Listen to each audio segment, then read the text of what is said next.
left it up to my teammates to get a great push at the line of scrimmage, and I just had to do my job. It was a big play, and we had to come through.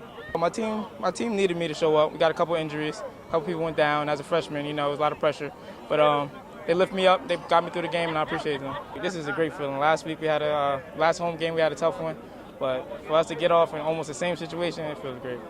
Family is a big part of my life. Everybody shows up every game, a lot of support, and I appreciate them for putting me in this situation. I feel like we did a good job today. Like I said to the other reporters, this week was a get better week for me, but the team, I feel like we came out in practice. We came out in practice to execute practice, but when we got to the game time, I feel like we didn't do what we needed to do to win the game by more. That's a good team over there. I want to take my hats off to them, and those guys, they've definitely improved. But like I said, we got to prepare better. We got to start and finish better. That's why that score only 21 points. These are one of those things that we don't want to happen ever. We don't want we don't want it to rely on the last team's possession of the ball with the ball. So that relies on me, the offense, and that just becomes like executing. Like I said before, we got to execute better. And I feel like we didn't do that today.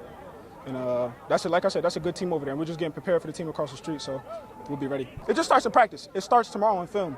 So if we don't execute on Monday when we start practice, then it's going to look like this again, but at Southern. So, we don't want that to happen, and me being a leader, I'm not going to let that happen. So we'll be prepared. I promise you that. Just being a leader, going over to talk to those guys, always next play. We preach next play. That's the biggest thing in our locker room, next play. We can't put the ball on the ground, no. No matter how you put it, we can't put the ball on the ground. That's honestly why sometimes it came down to a field goal. And you saw that in, last home game. We didn't execute enough. So, like I said, we're gonna get ready for a team across the street right now. So we'll be fine. Well, we won by 6 inches today. We lost by 6 inches a couple weeks ago. So we've been trying to impress upon to these guys that every single play is important. And today we made all our kicks and they missed 2 of theirs. So we're going to preach that every single day. I'm proud of the kids for their effort. And we're going to wake up tomorrow and try to win one more.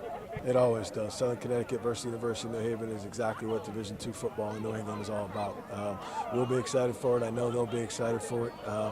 They take all the records and throw them out, take that cliche, and you can spit it out all the time. That the records don't matter when we play Southern. We're excited to go down there and play them on Friday night, and hopefully we can get all the University of New Haven and Charger Nation there with us. You know what? We're going to heal up here and see who we have to go to battle with there next Friday night. I really want them to continue to worry about the process and continue to worry about the daily life and how we're going to take care of our bodies and how we're going to prepare for the next game. We lost some people here today, and before we start to go out there and try to game plan for Southern Connecticut and get ready for that game, I want to make sure we take care of ourselves tonight and tomorrow and give it our best effort.